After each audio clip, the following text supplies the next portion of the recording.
Hola, muy buenas. Lo que vamos a realizar ahora es la segunda guía de ejercicio de estequiometría. Pero ya vamos a partir con estos problemas. Dice, una determinada cantidad de cloruro de hierro 3 ha sido oxidada completamente y todo el cloro se ha desprendido en forma de cloro gaseoso. Está acá. Todo este cloruro como cloro gaseoso.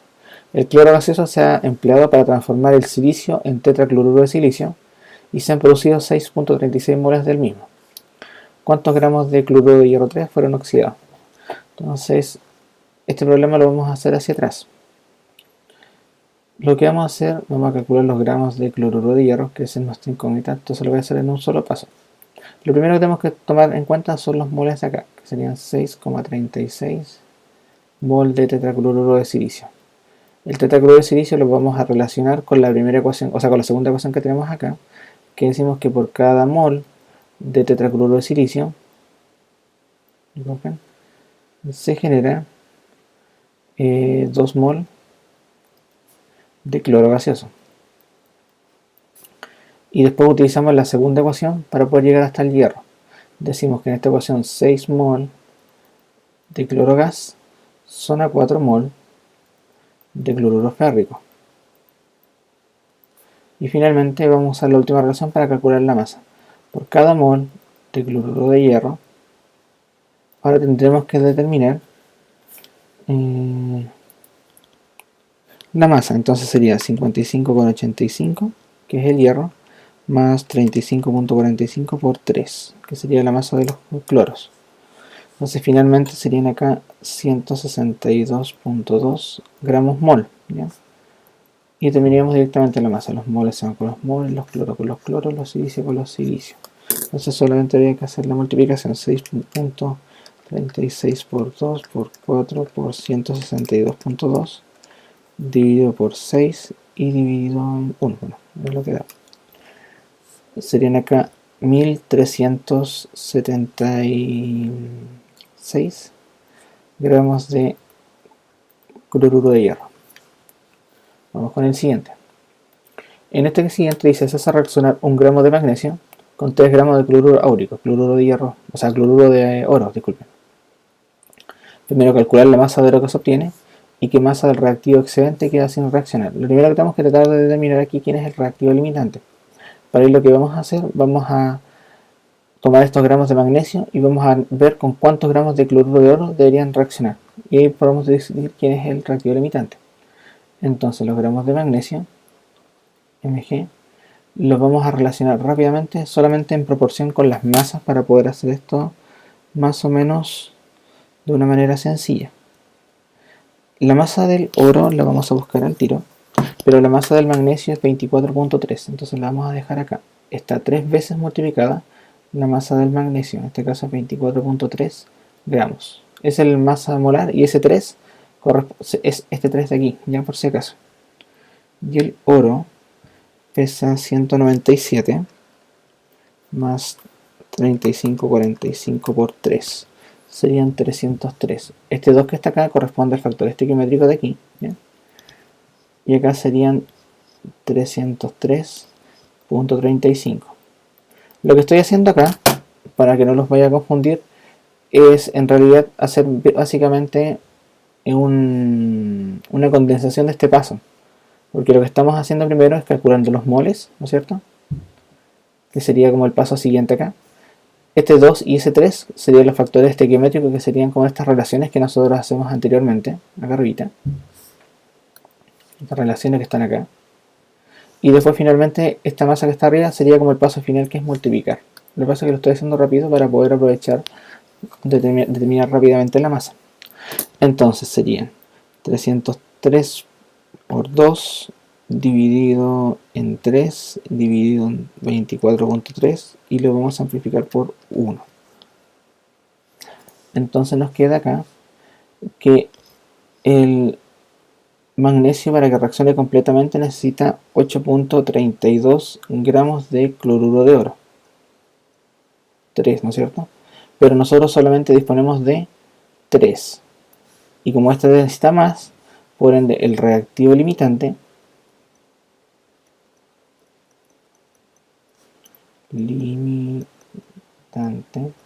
sería el oro. ¿Se fijan? Porque para que se utilice todo el magnesio requiere como mínimo 8,32 gramos de cloruro de oro 3, pero yo solo dispongo de solo 3. ¿Ya? Entonces vamos a hacer primero la masa de oro que se obtiene. Para ello no puedo usar el magnesio, sino que tengo que utilizar el oro. Entonces serían 3 gramos de oro, o cloruro de oro. Lo vamos a hacer nuevamente con este paso que es más rápido. Como solamente estamos buscando el oro que está acá, sería 2 gramos por la masa del oro, que es 197, y 2 por la del oro, que sería de 303,35.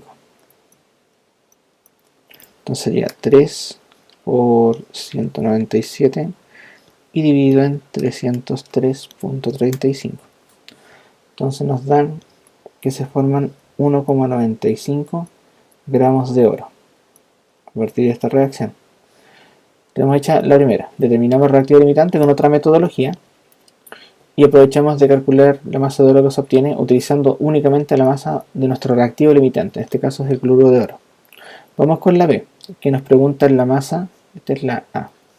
La B, el reactivo excedente que queda sin reaccionar. Para ello vamos a hacer la misma relación del paso inicial. Vamos a saber cuánto magnesio necesita el cloruro de oro. Para ello voy a hacer la metodología un poquito larga, pero para poder ahorrar un poco de espacio. Entonces nosotros podemos decir que un mol son 303,35 gramos. Ese sería como el peso molecular. Acá vamos a utilizar la relación estequiométrica como para poder complementar un poquito lo que está acá arriba y así no tener que ustedes puedan ir entendiendo más o menos lo que se ha hecho. Esto de acá sería AuCl3 y observamos la reacción estequiométrica, que es 2 moles de cloruro de oro son a 3 mol de magnesio. ¿Ya? Y después finalmente decimos que un mol de magnesio son a 24,3 gramos. ¿Ya? Pero en realidad esto que está acá es como siempre lo hemos hecho, acá está solamente condensado.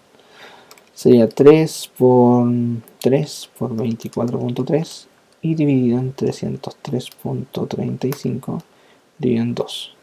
Eso nos da 0,36 gramos de magnesio. Eso quiere decir que para que reaccionen los 3 gramos de oro requieren únicamente 0,36 gramos de magnesio y yo dispongo de uno completo. Eso quiere decir que este es mi reactivo en excedente. ¿Ya? Entonces los gramos de magnesio que quedan sin reaccionar sería el gramo que tengo inicialmente menos los 0,36 que van a ser consumidos por el oro para transformarse. Entonces la diferencia nos da 0,64. Ese 0,64 son los gramos que quedan de magnesio en excedente. ¿Ya? Que es todo lo que no se va a consumir. ¿Ya? Vamos con el siguiente. Dice, se combinan 1,06 moles de cloruro de hierro con 0,624 moles de carbonato de sodio. ¿Cuál es el número máximo de moles de carbonato de hierro que se pueden formar? Acá no está escrita la ecuación, pero la vamos a tener que escribir.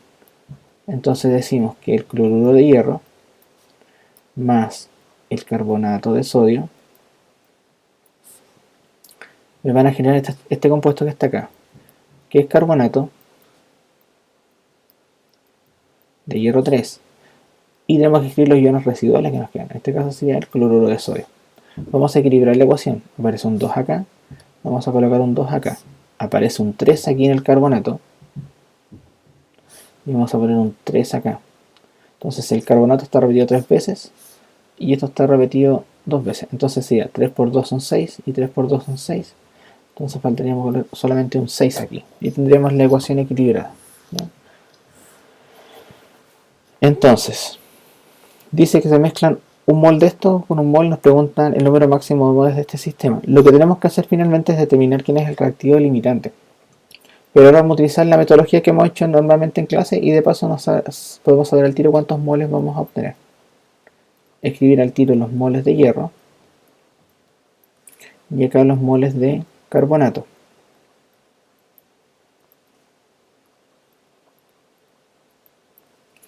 Entonces escribimos acá. ¿Qué dice la ecuación? 2 de cloruro de hierro forman 1 de carbonato de hierro. Entonces escribimos acá que 1 mol de F2CO3 son a 2 mol de cloruro de hierro. Entonces acá te da 1.06 sobre 2, 0.53 moles del producto.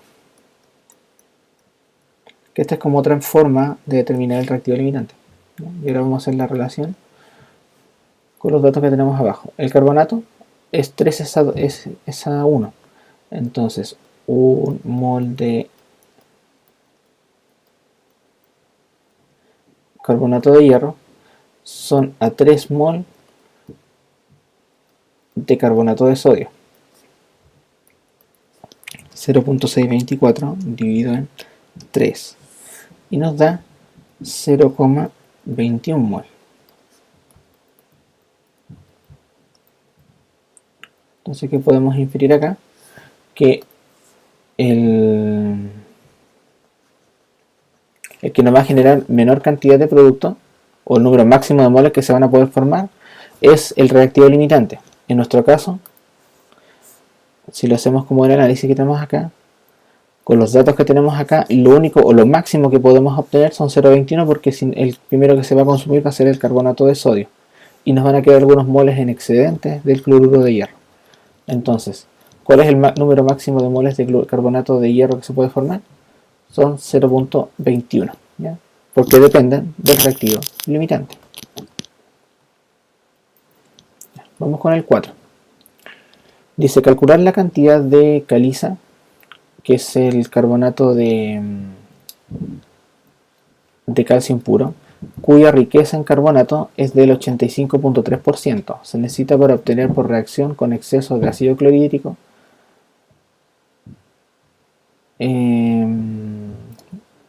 9.26 litros de CO2 en condiciones normales de presión de temperatura. Escribir y balancear la ecuación química correspondiente. Vamos de nuevo. Vamos por el ejercicio 4. Dice calcular la cantidad de caliza, que es el carbonato de calcio impuro, cuya riqueza en carbonato de calcio es del 85.3%. La riqueza, por si acaso, es como el porcentaje en peso, es la cantidad de esa sustancia que está disponible en esta roca, en este mineral. Dice que se necesita para obtener por reacción con exceso de ácido clorhídrico 9,26 litros de dióxido de carbono en condiciones normales de presión y temperatura. Escribir y balancear la ecuación química correspondiente. Acá la ecuación química no está definida, así que la vamos a definir nosotros. Vamos a escribir acá el carbonato más el ácido clorhídrico, por ende se va a generar cloruro de calcio más dióxido de carbono más agua. Esos son todos las cosas que se nos van a generar. Tenemos un calcio, tenemos 2 cloros, tenemos ahora 2 cloros, 2 oxígenos, o sea 2 hidrógenos, disculpen, 2 hidrógenos, y los oxígenos tenemos 3, 2 más 1, 3 y más un carbono, listo, estaría equilibrada la ecuación. Lo primero que vamos a tomar o determinar son los moles de CO2, y para ello vamos a tomar la relación que 22.4 litros es un mol. Entonces tomamos que 9,26 litros, nosotros sabemos que 22.4 litros es igual a un mol. Entonces los litros se nos van con los litros. Es lo mismo que dividir en todo caso, no se tienen que pensar que es más complicado. Entonces los 9,26 litros son equivalentes a decir 0.41 mol de CO2. ¿Ya? Ya con esta información vamos a determinar cuántos gramos corresponde de carbonato de calcio y los vamos a relacionar con el porcentaje de pureza para saber la cantidad de caliza. Entonces, los gramos de carbonato de calcio, le vamos a poner acá puro, ¿ya? Que son los que obtienes de la ecuación, serían, toma los moles que están acá y hacemos la relación. Un mol de CO2 es a un mol de carbonato. Un mol de carbonato de calcio es a un mol de CO2. Los moles de CO2 son cancelados. Ahora hay que determinar el peso del carbonato. Un mol de carbonato de calcio. El oxígeno 16 por 3 más 12 y el calcio masa 40. y eso nos da 100 gramos mol. Entonces el peso molecular del carbonato es de 100. Entonces acá vamos a sacar la masa, sería 0,41 por 100. Serían 41 gramos de carbonato de calcio puro. Ahora, para saber los gramos de caliza, vamos a obtener o vamos a utilizar esta relación. Esta relación nos dice que por cada 100 gramos de caliza, 85.3 gramos son de carbonato de calcio. A eso se refiere. Entonces serían 41 gramos de carbonato de calcio puro. Lo puse ahí puro para que tengáis la idea. Y hacemos la relación. Yo sé que por cada 100 gramos de caliza contienen 85.3 gramos de carbonato de calcio puro. Esa es la relación, ¿ya? Entonces sería 41 por 100 sobre 85.3. Y eso nos da que son 48 gramos de caliza. Entonces, 41 de 48 corresponde al 85.3%, por si acaso. Vamos con el siguiente. Dice, una muestra de 0.1350 gramos de cobre se disolvió en ácido sulfúrico y dice la reacción es cobre más 2 ácidos sulfúricos generan sulfato de cobre más dióxido de azufre más agua. La solución obtenida se evaporó hasta sequedad y se obtuvieron 0.1350 gramos de sulfato de cobre. ¿Cuál fue el rendimiento del proceso? Este es sencillo, lo primero que tenemos que determinar es cuántos gramos de sulfato de cobre son los teóricos que se tienen que obtener a partir de la masa que tenemos acá. Entonces tomamos 0.1350 gramos de cobre. Entonces lo vamos a multiplicar primero por el peso del cobre, si no me equivoco, lo vamos a revisar aquí en la tabla, no se vayan. Cobre 63,5. 63.5 gramos es un mol de cobre. Ocupamos la ecuación estequiométrica y el cobre es estequiométrico con el sulfato de cobre. Entonces, un mol de cobre es un mol de sulfato de cobre. Y lo que tenemos que hacer ahora es calcular la masa. Sería 63.5 más 96. Eso nos da 159,5 gramos, corresponde a la masa completa del sulfato de cobre. Entonces sería por 0.1350 y dividido en 63.5. 0.1350 por 159.5 dividido en 63.5. Ahí sí. Nos da un total de 0.3391 gramos de SO4 teóricos, ¿ya? Recuerden que lo que uno calcula por fórmula es teórico. Lo que se obtiene acá es el experimental. Entonces el porcentaje de rendimiento va a ser el siguiente. 0.1340 gramos los vamos a dividir por lo que se obtiene de manera por cálculos 91 por 100. 0.134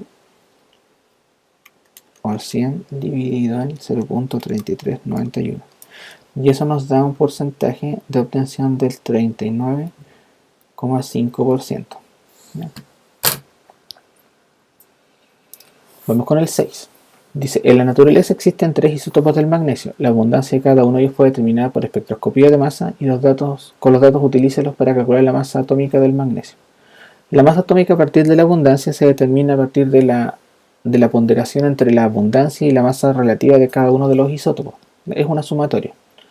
Entonces la masa del magnesio finalmente va a ser la masa de cada uno de los isótopos. Por ejemplo, en el primer caso sería 23,98504. Es importante acá utilizar todos los valores. Y lo vamos a multiplicar por la abundancia dividido en 100. En este caso sería 78.99 sobre 100. Esto lo que hace, elimina el valor del porcentaje, porque la abundancia está en porcentaje. Más 24.98584 por 10 sobre 100 más 25.98259 por 11.01 sobre 100. Entonces este resultado sería, vamos a calcular acá, 23.98504 por 78.99 más 24.98584 por punto 10 más 25.98259 por 0.1101. Si ustedes desarrollan este ejercicio, nos queda como cálculo 24.31 gramos por mol. Vamos con el siguiente. Dice, para determinar la masa atómica de los isótopos del silicio, en una mezcla se analizó esta por espectroscopía de masa, con la información de la tabla siguiente. Calcula el porcentaje de abundancia de los isótopos de silicio 28-29, considerando la masa atómica relativa promedio del silicio, que es de 28.086 UVA. Lo que vamos a hacer acá, en este problema, vamos a hacer una suposición porque tenemos dos incógnitas, por ende necesitamos generar dos ecuaciones. Lo primero que vamos a hacer es la abundancia. La vamos a escribir primero no como directamente como abundancia, sino que le vamos a quitar el porcentaje de abundancia. Y finalmente el resultado final lo vamos a amplificar por 100, ¿ya? Para tener el valor final. Entonces para ello lo que vamos a hacer, tomemos acá. Decimos, el resultado, en nuestro caso sería 28,086, es igual a la masa del isótopo 28, en este caso sería 27,9769 por A, ¿ya?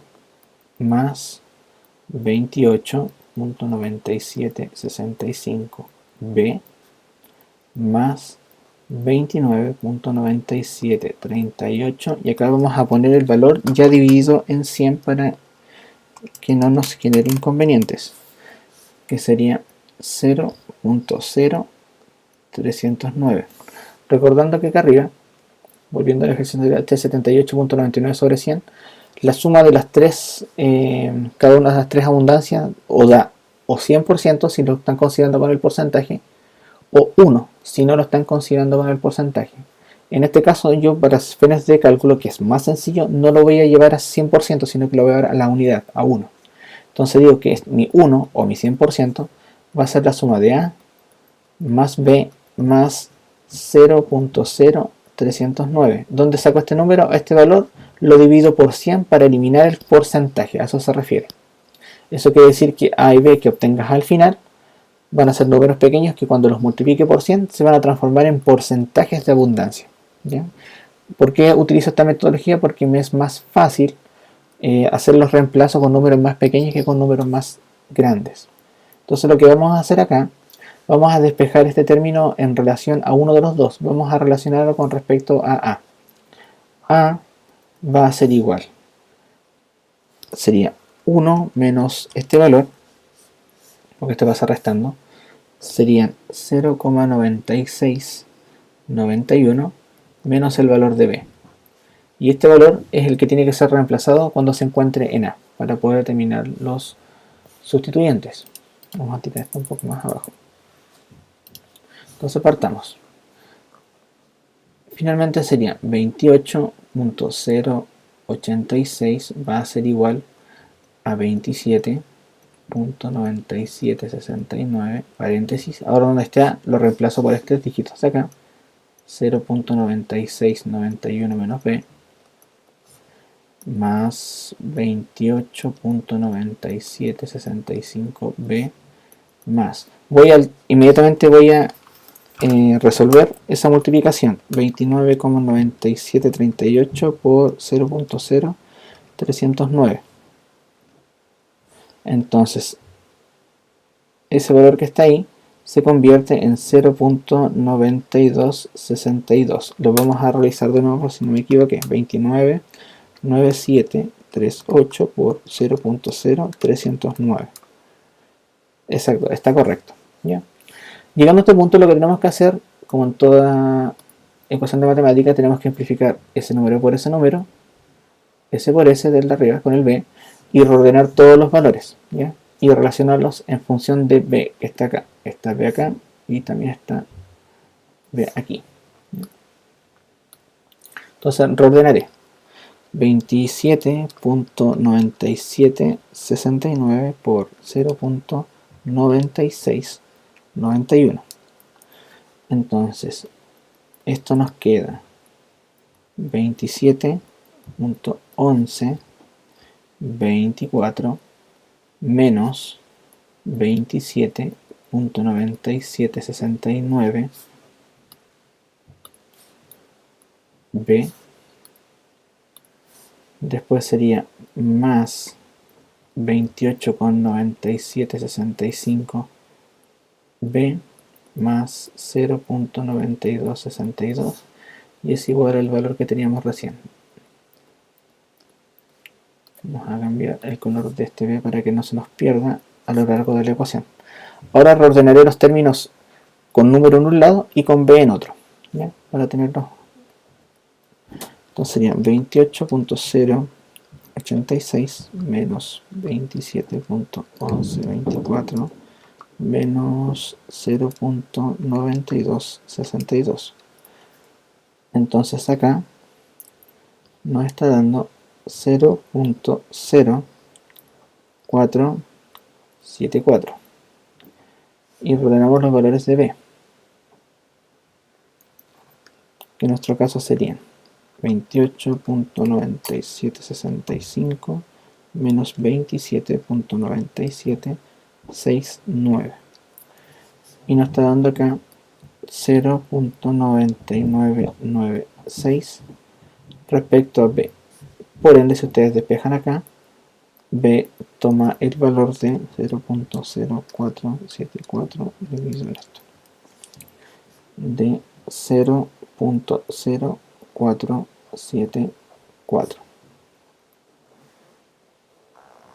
Como yo tengo el valor de B y puedo obtener el valor de A, A lo podemos obtener reemplazando este término directamente en nuestra primera de las ecuaciones. Entonces el valor de A correspondería a 0,9691 menos el valor de B encontrado, 0.0474.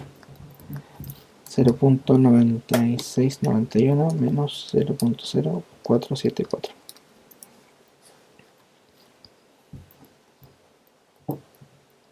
Ya, entonces, si reordenamos los términos, para que quede ordenado, podemos decir que A es igual a 0.9217, B es igual a 0.0474 y C tiene un valor de 0.0309, pero estos valores no están en porcentaje, entonces los porcentajes de abundancia de los mismos serían en el primer caso de A 92,17%, en el caso de abajo serían 4,74% y C sería 3,09%.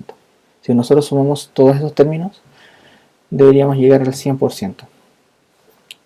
Serían 92.17 más 4.74 más 3.09. Y eso da, si ustedes suman todos esos términos de acá, los suman todos, da un total de 100%. Si sumamos todos estos términos, da un total de 1. Si sumamos esos 3, 1, sumamos esos 3, 100. Ya, vamos con el siguiente. El siguiente dice calcular el número de átomos presentes en 3,5 moles de sodio en 9 por 10 elevado a 20 moléculas de oxígeno, 2.7 moles de moléculas de nitrógeno, 1.2 moles de moléculas de fósforo y 69 gramos de silicio y 5.1 gramos de azufre. Entonces calcular el número de átomos presentes, átomos, ¿ya? Que son los individuales. Los vamos a ir separando por término. Entonces A dice que son 3,5 mol de sodio. Por ende, utilizamos el número de Avogadro. Avogadro dice que son 6.022 por 10 elevado a 23 unidades elementales. Como está solo el sodio, son átomos de sodio, dividido en un mol. Se cancela el mol, disculpen, se cancela el mol, y nos queda un valor de 6.022 exponente 23 por 3.5. Entonces en el primer caso serían 2.10 por 10 a la 24 átomos de sodio. Vamos a hacer el B con otro color para que no se vayan confundiendo acá entre tanto dígito. Dice que son 9 por 10 a la 20 moléculas de oxígeno, pero nos piden por átomos de oxígeno. Entonces tenemos que saber que en una molécula de O2 hay 2 átomos de oxígeno. Está el doble, entonces las moléculas se nos cancelan y nos quedan 9 exponente 20 por 2. Eso nos da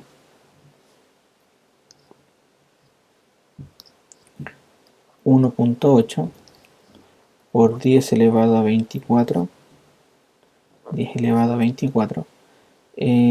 átomos de oxígeno solamente. Vamos ahora con C. C nos dice que son 2,7 moléculas de nitrógeno. No, 2,7, disculpen, moles de moléculas de nitrógeno, que es esto, está escrito de esa manera. 2,5, si dice moles de moléculas es lo mismo que decir mol, ¿ya? Entonces para ello vamos a tener que utilizar Avogadro nuevamente. La relación sería 6,022 por 10 elevado a 23. No es átomos, disculpen, no es átomos, es moléculas de nitrógeno, es en un mol. Y después hacemos directamente aquí la relación, decimos que por cada molécula, una molécula de nitrógeno, hay 2 átomos de nitrógeno, porque la molécula de nitrógeno es una N2, entonces sería acá 2,7 por 6,022 exponente 23 por 2. Eso nos da acá 3,25 por 10 elevado a 24 átomos de nitrógeno. Vamos con F. Vamos con D. Lo vamos a hacer con otro color, con morado. Vamos con D. En D nos dicen que son 1,2 moléculas de fósforos. O sea, moles de moléculas. Nuevamente misma idea. 1,2 mol de fósforo. El fósforo es P4 por si acaso. Entonces tenemos acá 6.022 por 10 elevado a 23 molécula, disculpen, no es de nitrógeno, es de fósforo. Es a un mol. Y acá decimos que hay 4 átomos de fósforo por una molécula de fósforo. Entonces tenemos 1.2 por 6.022 exponente 23 por 4. Nos da 2.9 por 10 elevado a 24 átomos de fósforo. Bueno, como modo de comparación pueden observar que todos los exponentes tienen más o menos los mismos, o sea, todos los átomos tienen más o menos el mismo exponente, más o menos, exponente 24. Vamos con el silicio. Ahora volvemos al rojo. Serían 69 gramos de silicio. Para ello lo que vamos a hacer, voy a hacer la relación directa para no hacer tanto cálculo. Y tengo que buscar ahora la masa del silicio. El silicio tiene una masa de 28. Entonces vamos a decir directamente rápidamente acá 6,022 por 10 elevado a 23 moléculas. No estoy equivocado, no es moléculas, es átomos de silicio. ¿Por qué? Porque el silicio es solito, no forma moléculas. Átomos de silicio son a sus 28 gramos mol. Entonces los moles se van con los moles, los gramos se nos van con los gramos. Y directamente nos queda el silicio. Serían 69 por 6.022 exponente 23 y dividido en 28. Entonces nos quedan acá 1,5 por 10 elevado a 24, mismo exponente de los demás, átomos de silicio. El silicio es independiente. Vamos con el azufre. Ya vamos con F. F tenemos que son 5.1 gramos de azufre. El azufre es azufre 8. Entonces, un mol de azufre 8 son a 32 por 8. Son 256 gramos. Después tomamos el número de Avogadro. Un mol de azufre 8 son a 6.022 por 10 elevado a 23 moléculas de azufre 8. Dentro del azufre decimos que en una molécula de azufre 8 hay 8 átomos de azufre. Entonces calculamos acá, sería 5.1 por 6.022 exponente 23 por 8 dividido en 256 y eso nos da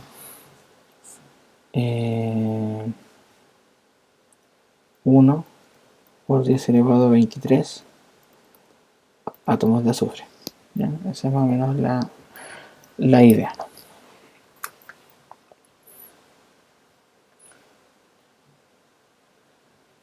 Vamos con el siguiente. En el siguiente nos dicen el propanol es un compuesto formado por carbono, hidrógeno y oxígeno por ese 60% de carbono, 13% de hidrógeno, y dicha sustancia tiene una masa molar de 60. Escribir la fórmula molecular y su estructura. Lo que necesitamos que calcular acá primero son la fórmula empírica, en este caso sería carbono, hidrógeno y oxígeno. En el carbono serían 60, en el hidrógeno serían 13.3 y en el oxígeno lo vamos a sacar por diferencia 100. 100 menos 60 y a menos 13.3. Eso nos da 26,7. Y lo vamos a dividir los tres por sus masas correspondientes. Masas atómicas para calcular los moles. 60 sobre 12, eso da 5. 13.3 acá porque está en 1. Y en el caso de 26.7 sobre 16, eso nos da 1,67. Ese 1,67 mol lo vamos a dividir por todos. Acá es un 5 por si acaso. 1,67, 1,67, 1,67.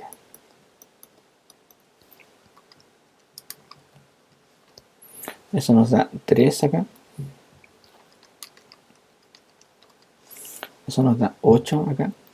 Y esto da 1. Entonces la fórmula empírica es C3H8, 1. Vamos a calcular al tiro la masa molar de este sistema. Sería 12 por 3 más 8 más 16. La fórmula empírica de eso es de 60 gramos por mol. O sea, la masa molecular de la fórmula empírica es 60. Ahora vamos a comparar con la masa molar de la molécula original. Es 60. Como coincide, la fórmula empírica es igual que la fórmula molecular. Y como nos pide la estructura, se las voy a presentar. El propanol es esta estructura, que nosotros la vamos a estudiar más adelante. Es el 1-propanol. Ya vamos con el último problema que tenemos acá. Dice, el análisis de 60 gramos de un compuesto nitrogenado denominado hidracina mostró que contiene 52.46 gramos de nitrógeno y 7,54 gramos de hidrógeno. Hallar la composición centesimal y después dice la fórmula molecular teniendo en cuenta de que 12.04 por 10 elevado a 23 moléculas de dicha sustancia contienen una masa de 64. Vamos con la primera. Vamos a determinar la composición porcentual. Entonces el porcentaje de nitrógeno, tenemos que tomar la masa que nos dan directamente, que sería 52,46 gramos, y lo vamos a dividir en la suma de los dos, porque estamos calculando la ponderación.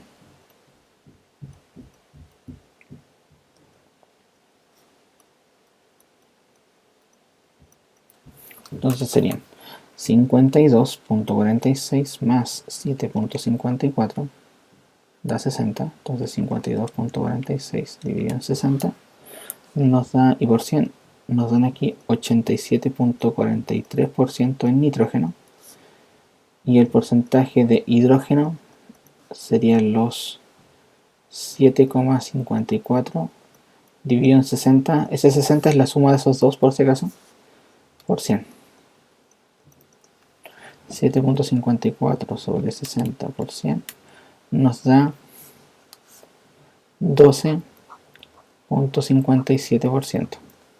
87.43 más 12.57, eso nos da 100. Estamos bien.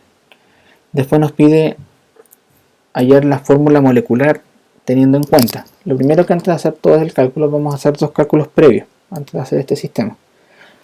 Lo primero que vamos a determinar es la masa, la fórmula empírica. Entonces, para el caso de la fórmula empírica, vamos a dejar el nitrógeno y vamos a dejar el hidrógeno, y podemos utilizar los porcentajes para no hacer tanto cálculo. 87.43 sobre 14 y 12.57 sobre 1. Si quieren, también pueden haber utilizado las masas originales y hacer el mismo cálculo, no creo que haya ningún inconveniente. Pero como ya tenemos los porcentajes listos y siempre hemos trabajado con los porcentajes, vamos a aprovechar de utilizarlos.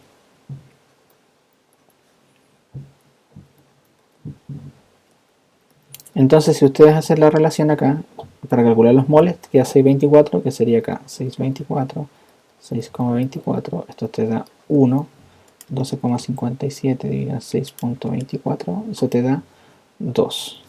Entonces la fórmula empírica del compuesto es NH2. Esa es la empírica. Vamos a calcular la masa molar de la fórmula empírica, que serían 14 más 2, sería 16 gramos mol. Ahora vamos con esta información, la vamos a comparar con la información que nos dan en B. La fórmula molecular, teniendo en cuenta que 12.04 por 10^23 moléculas de dicha sustancia tiene una masa de 64. Lo que vamos a hacer ahora es calcular la masa de la estructura en gramos mol. Como tenemos las moléculas, vamos a calcular cuánto corresponden los moles de la misma. Entonces serían 12.04 por 10 elevado a 23 moléculas. Vamos a utilizar el Avogadro. Avogadro me dice que un mol de esa sustancia siempre son 6.022 por 10 elevado a menos, o sea, disculpa, 23. No menos 23. Entonces te queda 12.04 exponente 23 dividido en 6.022 exponente 23. Y eso nos da una masa, o nos da 2 mol. ¿Bien? 2 mol. Entonces, el peso o la masa molar de la sustancia debería ser gramos mol. Como ya tengo los gramos, que son 64 gramos, y tengo los mol, que son 2 mol, que los calculé recién, 64 lo tuvimos de acá arriba, esto nos va a decir cuánto es el peso de la estructura. En nuestro caso es de 32 gramos mol. Esa es la fórmula del compuesto. Ahora la vamos a relacionar con esto que está acá. 16 es la empírica y 32 es la molecular. 32 sobre 16, eso nos da 2. Por ende, lo vamos a anotar acá. 32 sobre 16 nos da 2, que es el factor multiplicador con el que tenemos que amplificar la fórmula empírica. Por ende, la fórmula molecular del compuesto es N2H4. Y esa es la fórmula de la hidracina.